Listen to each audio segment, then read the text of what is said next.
apocalíptica é fim de ciclo. E por isso estamos dando mais uma volta ao Apocalipse de Jesus segundo São João.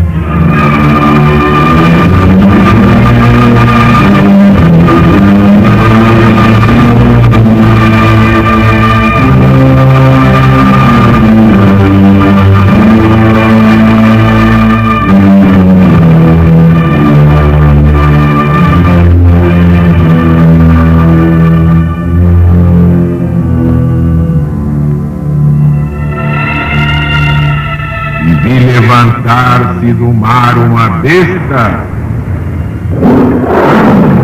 que tinha 7 cabeças e 10 chifres, e sobre os seus chifres 10 diademas, e sobre as suas cabeças nomes de blasfêmia.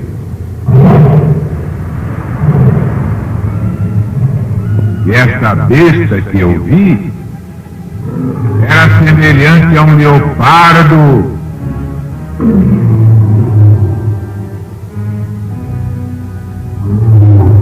seus pés eram como pés de urso,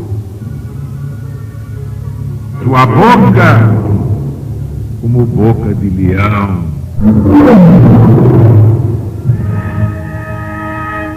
E o dragão lhe deu a sua força e o seu grande poder.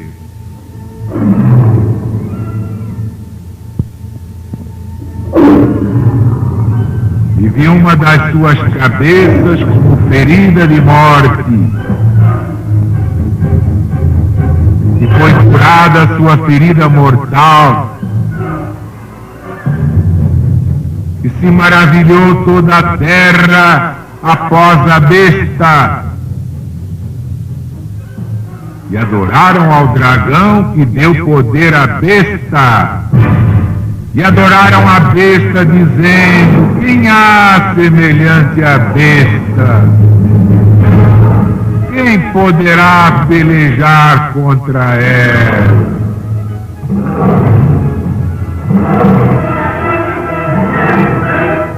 E foi dada à besta uma boca que se gloriava com insolência e pronunciava blasfêmia. Foi-lhe dado o poder de fazer guerra por 42 meses. E abriu sua boca em blasfêmias contra Deus, para blasfemar o seu nome, o seu tabernáculo e os que habitam no céu.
Que o Apocalipse não se interpreta de uma vez só,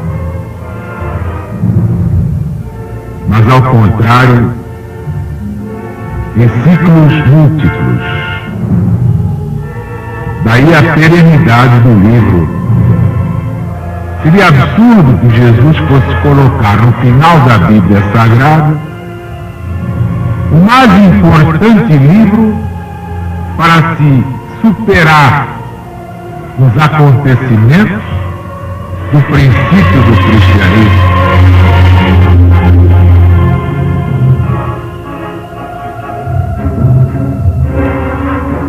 Não.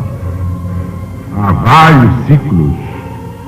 E a cada volta cíclica mudam os nomes dos homens, das mulheres e dos acontecimentos e dos lugares do Apocalipse. Ele é um livro eterno como o próprio autor, nosso Senhor Jesus Cristo. Mas vamos à primeira volta cíclica, e o que for possível, equiparamos às demais.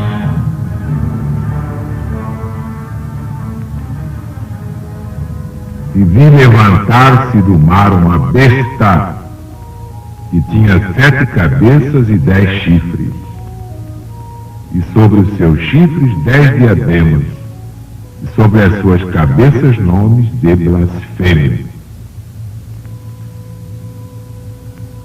Na figura de 4 bestas, tinha também o profeta Daniel visto levantarem-se do mar 4 grandes impérios, onde pelo mar se deve entender a agitação das coisas humanas, figuradas pelo mar revolto, sobre o qual sopram todas as ventanias sociais. Está lá no Velho Testamento, no livro do profeta Daniel, capítulo 7.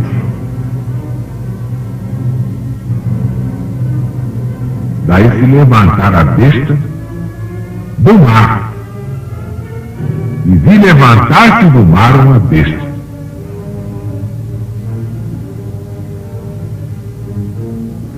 Tinha 7 cabeças e 10 chifres. O capítulo 17 deste Apocalipse, que é verdadeiramente a chave de todas as suas profecias, nos descobre que esta besta é o Império de Roma, pois nele claramente diz São João que as 7 cabeças da besta são os 7 montes em que a prostituta está sentada. Diz mais que as 7 mesmas cabeças são 7 reis. Na frase dos gregos, a qual também seguiu Eusébio no livro 8, reis se chamam os 7 Augustos, os 7 Césares imperadores, que então governavam. Basta ver Aurélio Diocleciano, Maximiano Hercúleo, Galério Maximiano, Constâncio Cloro, pai de Constantino, Magno Maxêncio, filho natural de Maximiano Hercúleo, Maximino e Licínio, filhos adotivos de Galério Maximiano.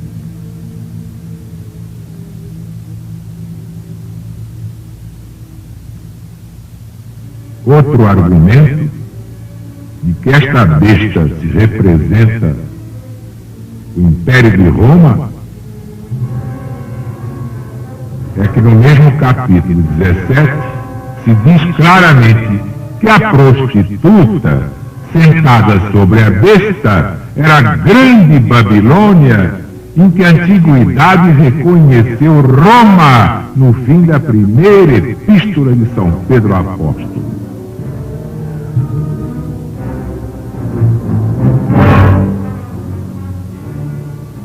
Os 10 chifres da besta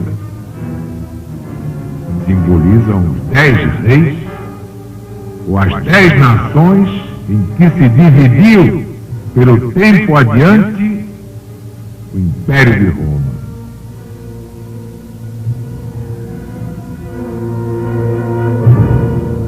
e sobre as suas cabeças nomes de blasfêmia. Reparem que os 7 montes de Roma eram dedicados aos falsos deuses da gentilidade. Os 7 imperadores, como gentios que eram, tinham adotado para si mesmos os nomes dos próprios deuses. Diocleciano tomou o nome de Júpiter, chamando-se Jóvio. Maximiano, o de Hércules, chamando-se Hercúleo. O outro Maximiano, o de filho de Marte. E Lactâncio, na sua obra capítulo 50, adverte que os soberbos títulos de Jóvios e de Hercúleos que Diocleciano e Maximiano tinham adotado passaram aos seus sucessores. É muita blasfêmia. E eis aqui os nomes de blasfêmias nas 7 cabeças da besta. Mas isso foi na primeira volta cíclica. E agora, quem é a besta, hein? Era Roma, Império Romano. E agora, qual é a besta, hein? Nós vamos dizer.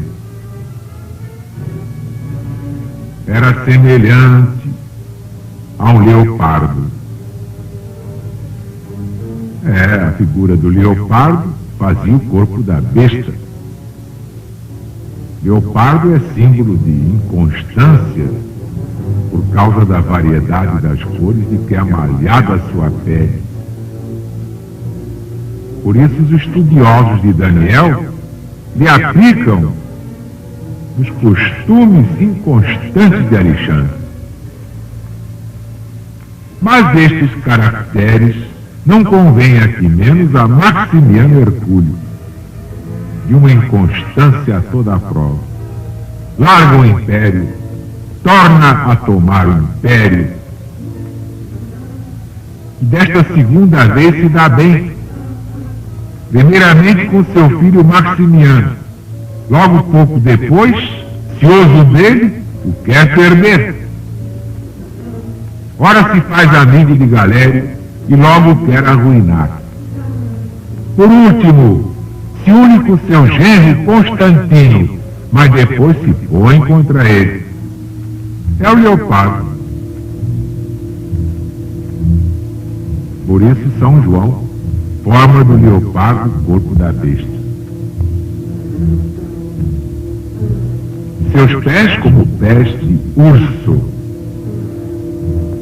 Este, meus amigos, é Galério Maximiano, animal vindo do norte, a quem o seu humor selvagem e brutal, inclusive a sua enorme grossura e ainda o seu aspecto carrancudo e feroz, faziam parecer mesmo um urso. E como seu semelhante, observa Lactâncio. Galério gostava muito de ter consigo o próprio animal chamado urso. Eram 2 ursos cordiais. E a sua boca como boca de leão. Já este é Diocleciano. Neste corpo monstruoso, era como a primeira cabeça que logo se apresentava, porque ele era o primeiro imperador que tinha adotado os outros, como é sabido pela história. E o nomear-se ele o último é porque, com efeito, Diocleciano não era o maior inimigo dos cristãos. Galério Maximiano foi quem o incitou e constrangeu a passar aquele cruel edito, como também a renunciar ao Império Romano.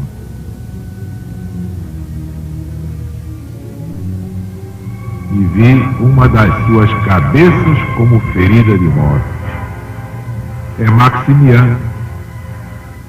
Depois distintos, os 5 primeiros tiranos, foi destruído por Licínio e Constantino e figurava morto o império da idolatria romana. E foi curada a sua ferida mortal. Daí a 50 anos ressuscitou a besta na pessoa de Juliano Apóstata. E abriu sua boca em blasfêmias contra Deus, para blasfemar o seu nome, o seu tabernáculo e os que habitam no céu. Blasfemava Juliano contra o nome de Deus, chamando Jesus debochadamente de esse Galileu, o Galileu.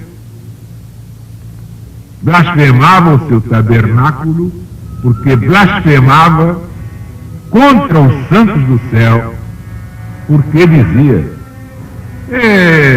São Pedro, São Paulo, São João, os apóstolos, os mártires, eram os miseráveis, punidos pelas leis, adorados apenas pelos loucos e insensatos.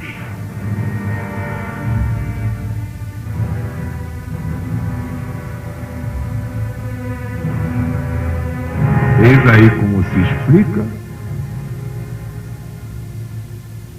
curada a sua ferida mortal, para blasfemar contra o cristianismo,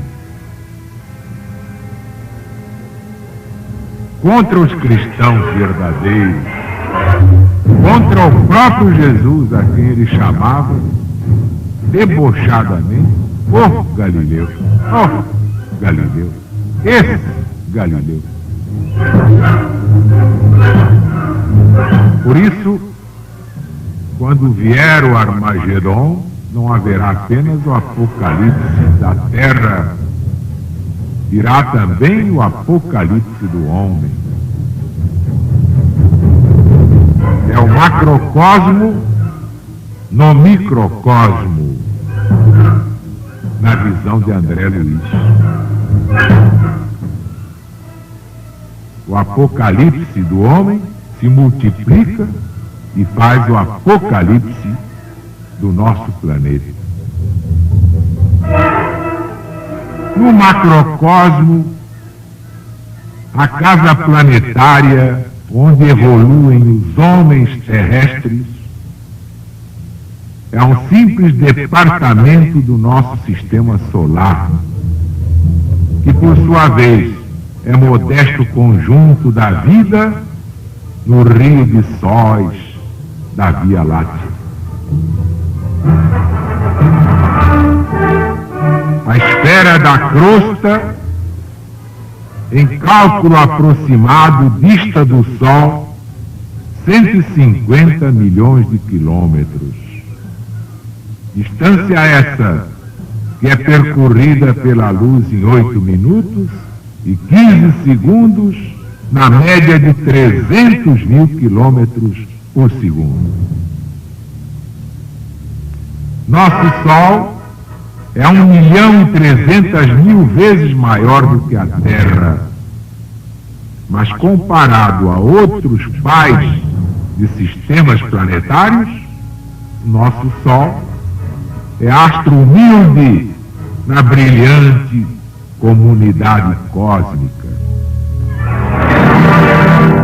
A estrela Sírius é 12 vezes maior do que o Sol.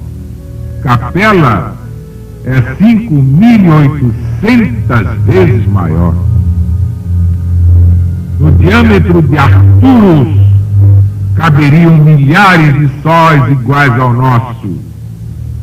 E somente em Canopus poderiam aglomerar-se 8.760 sóis.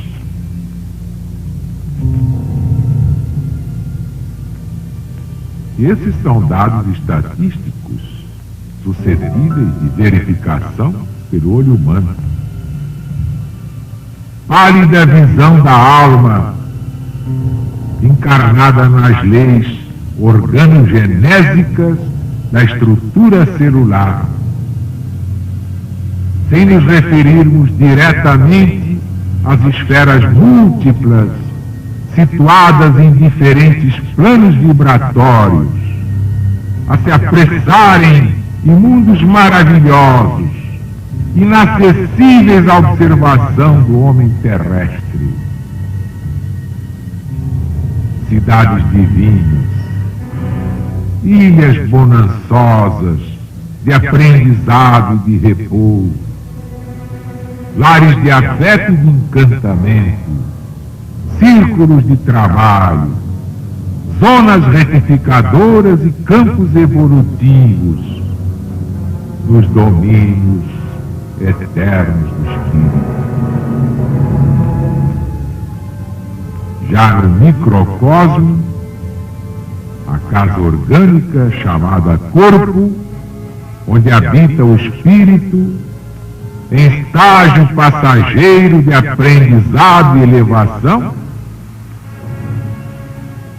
é formada por trilhões de células, obedecendo a diferentes disposições, alimentando-se em parte de carboidratados e proteínas, e quase que exclusivamente de princípios atmosféricos e raios luminosos invisíveis. O corpo humano é senhor de uma cabeça para as instalações mentais, sustentada por uma coluna de 33 vértebras, representada pelo esqueleto, que revela 4 formas diversas de articulações. No ombro, onde os ossos se movem para todos os lados. Nas vértebras, em que se movimentam apenas em 2 sentidos. Nos dedos, onde agem numa direção única. E nos cotovelos, nos quais se movimentam em torno do seu eixo, à maneira de chave. A habitação carnal da alma se caracteriza por 3 andares distintos: crânio, tórax e abdômen. Para edificá-la, tecnicamente, constaria a construção de 33 elementos básicos, com 150 articulações e 1000 ligamentos diversos. A fim de mover os múltiplos serviços celulares, a casa orgânica precisa de um motor eletrônico e é o coração. Motor vigoroso, colocado entre grandes artérias, habilitado a suportar a pressão de 20 atmosferas. A casa orgânica é mantida em sua expressão física pela corrente sanguínea, efetuada em 2 percursos: coração, cérebro, coração, e coração, pé, coração, gastando-se 8 e 18 segundos, respectivamente, em cada um dos percursos referidos.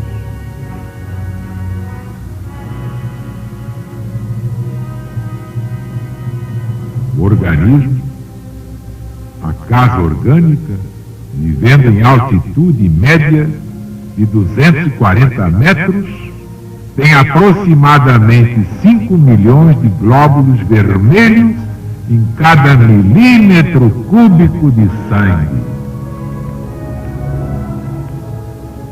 A moradia da alma precisa dos pulmões para a constante regeneração das células sanguíneas, ligados ao oxigênio atmosférico por um tubo de cerca de 15 centímetros, constituído pela cavidade nasal, sendo que a máquina física respira 20 mil litros de ar diariamente.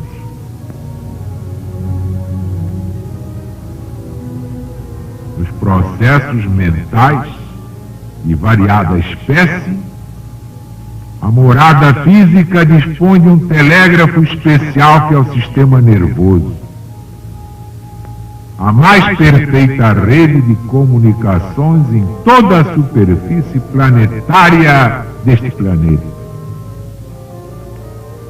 E para todos os serviços técnicos de governo, distribuição, troca, controle e procriação, quanto ao aparelho fisiológico, com glândulas autônomas especializadas, salientando-se que toda a casa orgânica do espírito reencarnado está revestida no agasalho da pele, da qual cada centímetro quadrado é verdadeira maravilha de construção no campo vital. Nesse universo microscópico, expresso na organização fisiológica, existem mundos de bacilos, existem prodigiosas cidades celulares,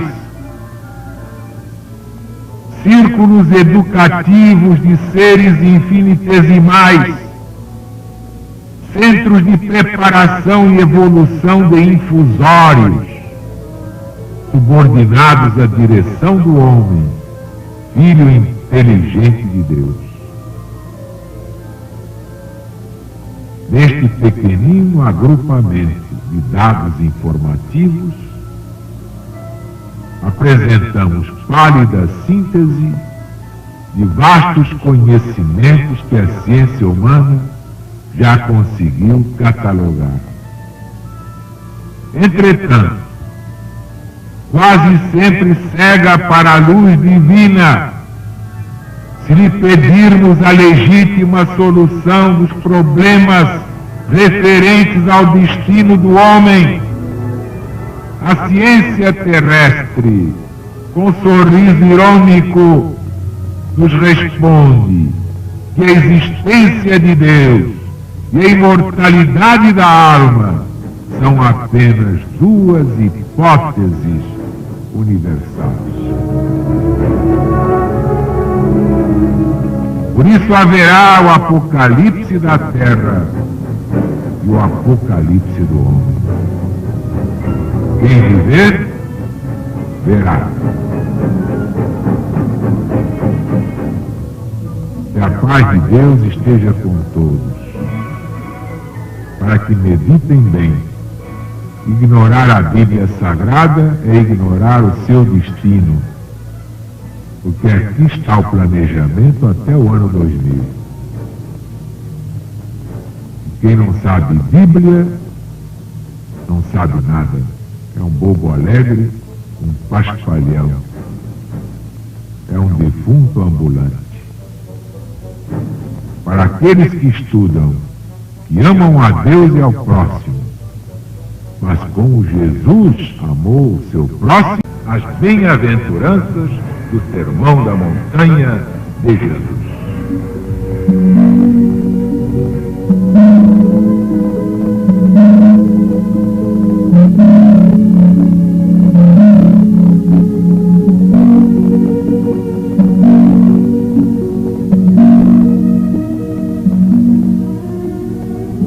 Jesus, vendo a multidão, subiu ao monte e ensinava aos seus discípulos, dizendo: Bem-aventurados os humildes, porque deles é o reino do céu.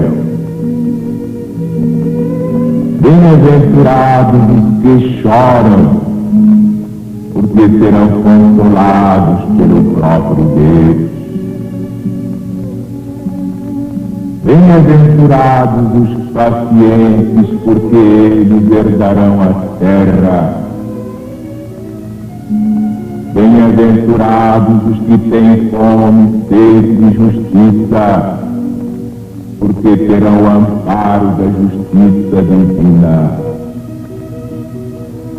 Bem-aventurados os misericordiosos, porque eles alcançarão misericórdia. Bem-aventurados os limpos de coração, porque eles verão Deus face a face. Bem-aventurados os pacificadores, porque serão chamados filhos de Deus. Bem-aventurados os que são perseguidos por causa da verdade, porque deles é o reino do céu. Bem-aventurados sois vós, quando vos perseguem, quando vos injuriam, e mentindo fazem todo o mal contra vós por minha causa. Exultai e alegrai-vos, porque é grande o vosso galardão no céu.